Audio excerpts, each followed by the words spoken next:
예, 증권가 소식 전해드리는 여의도 레이더 시간입니다. 목요일 증권부 오민재 기자와 함께 하겠습니다. 자, 오 기자 어서 오세요. 안녕하세요. 자, 오늘 어떤 이슈로 증권가 얘기 나눠볼까요? 제가 먼저 질문을 하나 드리겠습니다. 예. 요즘 해외 주식에 투자하시는 분들 많으실 텐데요. 이 해외 주식 중에서도 유명한 이 아마존의 주식이 얼마나 하는지 혹시 아시나요? 오늘 종가는 제가 정확히 확인은 못했는데 얼마 전에 보니까 한 3,500달러 선에서 좀 등락이 있더라고요. 네, 굉장히 비쌉니다. 이 100만 원을 훨씬 뛰어넘어서요. 예. 아마존의 한 주당 가격은 우리 돈으로 약 400만 원에 달합니다. 예. 지금 제 손에 이 10만 원이 있는데요. 예. 이 10만 원만으로도 400만 원이나 하는 아마존의 주주가 될 수 있습니다. 예, 이렇게 또 소품을 준비해온 기자는 처음인 것 같은데 약간 돈이 꼬깃한 거 보니까 본인 돈입니까? 예, 맞습니다. 제 돈입니다. 알겠습니다. 자, 어쨌든 우리 돈으로 한 400만 원 정도 하는 아마존 주가인데 지금 가져오신 10만 원으로 살 수 있다. 뭐 390만 원은 대출을 내라 이런 얘기는 아닌 거죠? 그렇지 않습니다. 이 마법처럼 들릴 수도 있겠지만요. 마법은 아니고요. 바로 소수점 투자라는 매매 방식을 활용하는 겁니다.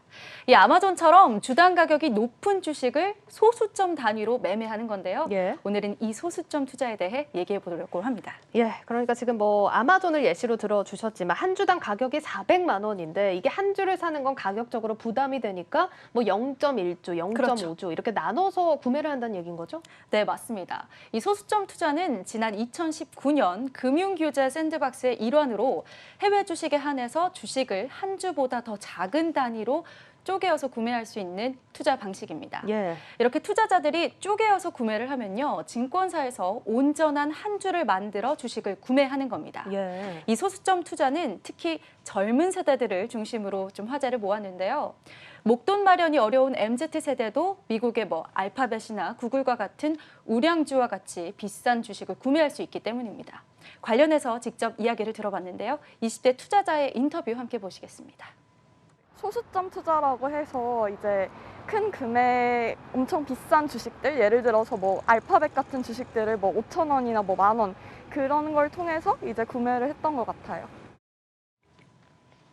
주식을 다 팔고 구글 주식을 사고 싶은 마음이 있습니다. 예, 이렇게 20대 사이에서 또 선풍적인 인기를 끌고 있는데 이게 지금 해외 주식의 가장 큰 메리트라고 할 수 있는 게 나왔지만 뭐 아마존이나 뭐 애플 같은 경우는 뭐 주식 분할을 하긴 했지만 이렇게 탄탄한 기업들을 지금 소액으로 구매를 할 수 있다는 게 그렇죠. 가장 큰 메리트로 꼽히고 있습니다. 이게 국내에는 적용이 안 되는 겁니까? 네, 지금 현재로서는 해외 주식, 그것도 관련 매매 프로그램과 시스템을 가지고 있는 또 특례를 신청한 몇몇 증권사에 한해서만 가능합니다. 이게 앞서 말씀드린 것처럼 특례 제도이기 때문인데요. 예. 이마저도 신한금융투자의 경우는 올해 7월, 한국투자증권은 올해 11월이 만료 기일입니다. 또 올해 안에 만료가 되는 서비스네요. 사실 또 소수점 투자가 비싼 종목들 살 때는 여러모로 또 유용할 것 같은데 어떤 이유로 국내 도입은 안 되고 있는 겁니까? 네, 이 소수점 투자는 말씀드린 것처럼 해외 주식에 한해서 지금 허용되고 있는데요. 예. 국내 주식에서도 말씀해 주신 것처럼 해야 된다라는 목소리가 높습니다. 금융당국은요, 올 상반기 관련해서 제도 개선안을 내놓기로 약속했지만요, 이 개선안이 차일피일 미뤄지면서 고가의 우량주 투자가 일부 투자자들만의 전유물로 전락할 것이 아닌가라는 우려도 나오고 있습니다. 현재 어떤 논의들이 오가고 있는지 증권부 정경준 기자가 전해드립니다. 이른바 대형 우량주로 꼽히는 코스피 시가총액 상위 종목들입니다. 보통 한 주당 가격이 10만 원을 웃도는데 LG화학과 삼성바이오로직스 등은 80만 원이 넘습니다. 코스피 시장 전체로 보면 LG생활건강과 태광산업의 경우 한 주당 가격이 100만 원을 웃돕니다. 당장 이들 주식을 서너 주만 사서 갖고 있으려 해도 일반 직장인 한 달치 월급이 넘는 만만치 않은 자금이 필요합니다. 이런 이유 등으로 최근 주식 소수점 거래가 주목받고 있고 실제 한 증권사의 소수점 거래 플랫폼은 가입자 수가 급증하고 있습니다. 특히 상대적으로 40, 50대에 비해 자산 여력이 부족한 20, 30대를 중심으로 높은 관심이 일고 있습니다. 현재 주식 소수점 거래는 해외 주식에 한해 예외적으로 운영되고 있는데 국내 주식으로도 확대해달라는 목소리가 적지 않습니다. 국내 주식이나 해외 주식 모두 그런 시가총액 상위에 있는 우량 종목 같은 경우는 그런 고가 주식이 많아서 이렇게 소수점 거래가 도입됐을 때는 이런 우량 종목에 대한 접근성이나 경험을 할 수 있는 기회가 국내 주식의 소수점 거래가 도입될 경우 간접적인 액면 분할 효과와 함께 소액 투자자들의 포트폴리오 다각화 등의 긍정적 영향이 기대됩니다. 그러나 국내 주식에 적용하기에는 걸림돌이 만만치 않습니다.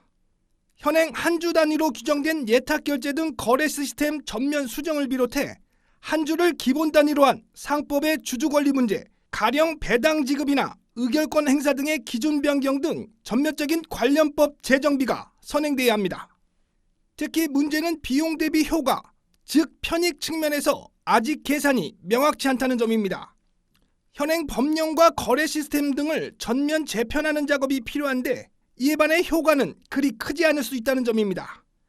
또 이러한 혜택이 일부 소액 투자자들에게만 집중된 상황이 과연 적절하느냐 하는 문제도 제기됩니다. 이런 우려감 등으로 금융당국은 신중한 태도를 견지하고 있습니다. 그러나 증시 전문가들은 20, 30대를 중심으로 한 고가 주식에 대한 접근성 제고는 투자 저변 확대와 국내 시장 활성화라는 측면에서 관련 대안에 대한 적극적인 검토가 필요하다는 의견입니다.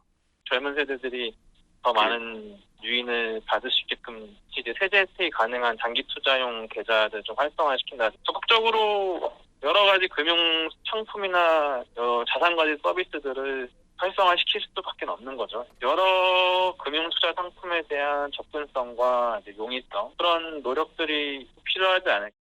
저성장 시대 주식에 마땅한 투자 대안이 없는 상황 속에서 고가 우량주 등의 투자 접근성을 높이고 국내 증시의 규모 확대를 위한 유연한 정책 마련이 시급한 상황입니다. 한국경제TV 정경준입니다. 예, 지금 이렇게 제도 개선안을 놓고 장점과 우려되는 점 다 같이 좀 거론이 되고 있는 상황인데 일단 이렇게 소수점 투자가 도입을 실현시키려면 지금 말씀 나오고 있는 걸림돌들을 먼저 좀 해결을 해야겠네요.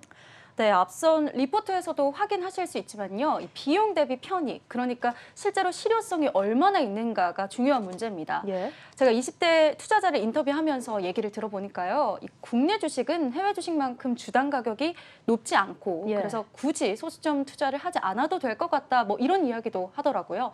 관련해서도 인터뷰해봤으니까요. 함께 들어보시죠. 국내 주식은 투자하고 싶었던 게 보통 비싸지면은 분할을 해버리니까 딱히 없었던 것 같아요. 국내 주식들은 상대적으로 저렴하다 보니까 굳이 소수점 투자를 할 필요가 없을 것 같아요. 실제로 이렇게 미국 주식에 비해서는 국내 주식 가격이 평균적으로 그렇게 높지는 않습니다. 그러니까 법령을 바꾸고 뭐 예탁 결제 서비스 시스템을 바꾸는 등의 비용을 들여가면서 굳이 국내 주식에까지 도입을 해야 하나 싶은 시각이 제기가 되는 겁니다. 예. 이런 비용들은 결국 높은 거래 수수료로 이어질 수 있고요. 또 고객 편익에 좋지 않을 수 있다. 이런 의견인 거죠. 인터뷰 얘기가 나온 대로 국내 주식은 뭐 비싸면 액면 분할을 하기도 하고 해외 주식과 비교해서 그렇게 비싸지 않은 금액이기 때문에 굳이 필요하냐 이런 입장이 나오는 거고 그러면 도입을 해야 된다 이렇게 주장하는 사람들의 의견은 어떤 겁니까? 네, 필요하다는 입장은 투자의 대중화에 의미가 있다라는 겁니다. 실제 신한금융투자에서 소수점 투자를 구현했던 해외 주식 스타콘의 사용자를 보면요. 20대와 30대는 물론이고 10대와 10대 미만의 투자자도 있었습니다. 이 소액 투자가 가능하다 보니까요. 어린 나이에도 주식 투자를 빨리 시작할 수 있고요. 예. 실질적인 투자 교육도 가능한 겁니다. 정리하자면 목돈이 부족한 2030 세대에게는 투자 기회를 주고요. 미성년자 투자자들에게는 투자 교육에 참여할 수 있게 되는 겁니다. 특히 소액 투자자들에게는 예적금과 같은 개념으로도 주식이 활용될 수 있다. 이런 여지도 있습니다. 예, 일단 실효성 여부와 투자의 대중화 사이에서 이 소수점 투자에 대한 논의가 이루어지고 있다는 점은 참고를 하셔야겠고요. 또 그리고 예적금과 같은 개념으로 주식이 활용될 수 있다. 이 부분은 어떤 방식으로 이루어지는 걸 말한 겁니까? 예를 들어서 제가 수중에 10만 원을 가지고 있다고 하면요. 이 30만 원이 훌쩍 넘는 네이버 주식을 구매하고 싶을 때 구매가 어렵겠죠. 예. 그래서 현재는 제가 10만 원밖에 없기 때문에 예금 등으로 돈을 모아야 합니다. 하지만 소수점 투자가 된다면 굳이 30만 원이 넘는 금액이 모일 때까지 기다리지 않아도 바로 투자할 수 있는 겁니다. 예를 들어서 주당 가격에 맞춰서 투자를 해왔다면 이제는 나의 재정 상황에 맞게 투자를 할 수 있기 때문이죠. 따라서 소수점 단위로 팔 수 있게 되면 위험을 감수하는 투자자의 경우는 굳이 금리가 낮은 예적금에 돈을 둘 필요가 없는 겁니다.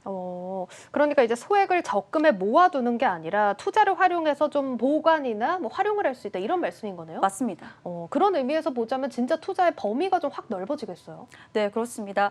확실히 소액 투자자들에게는 특히나 필요한 부분입니다. 이 소액 투자자라고 해서 증시에 크게 영향을 미치지 않을 거다 이렇게 보시는 시각도 있을 것 같은데요. 예. 전혀 그렇지 않습니다. 지난해 동학 개미 운동도 소액 투자자들이 모여서 만들어냈던 움직임이었고요.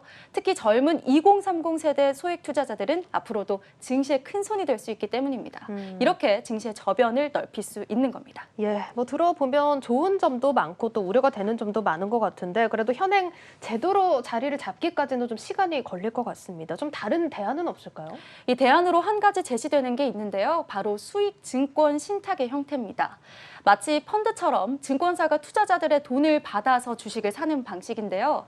펀드 참여자들에게 소수점처럼 주식을 쪼개어서 배분하는 겁니다. 이 예탁결제 시스템이나 법령을 다 바꾸지 않더라도 되기 때문에 비교적 쉽게 구현할 수는 있지만 예. 주식에 대한 직접 투자는 아니라는 점에서 한계도 있습니다. 예, 그럼 이렇게 소수점 투자에 대해서 좋은 얘기를 또 많이 들어봤으니까 관련해서 좀 주의해야 할 점도 있겠죠? 네, 아직은 제한적으로 소수점 투자가 가능합니다. 현행에 비춰서 보자면요. 먼저 소수점 투자는 실시간으로 거래되지 않는다는 점 유의하셔야겠습니다. 이 온전한 한 주를 모아서 증권사에서 매수하기 때문에 내가 원하는 가격에 매수를 걸더라도 한 주가 모일 때 그 당시 가격으로 매매가 체결되는 겁니다. 또 증권사의 수수료가 0.25%로 꽤나 비싼 편입니다. 또 마지막으로 적은 금액이라도 투자는 투자인 만큼 신중하게 투자 결정하시고 하셔야겠다는 점 당부드리고 싶습니다. 예, 소수점 투자 갑론을박이 있긴 하지만 현재 논의가 되고 있는 만큼 관련 사안 진전이 얼마나 됐는지 또 계속해서 살펴보셔야 할 것 같습니다. 자, 여기까지 들어보도록 하겠습니다. 잘 들었습니다.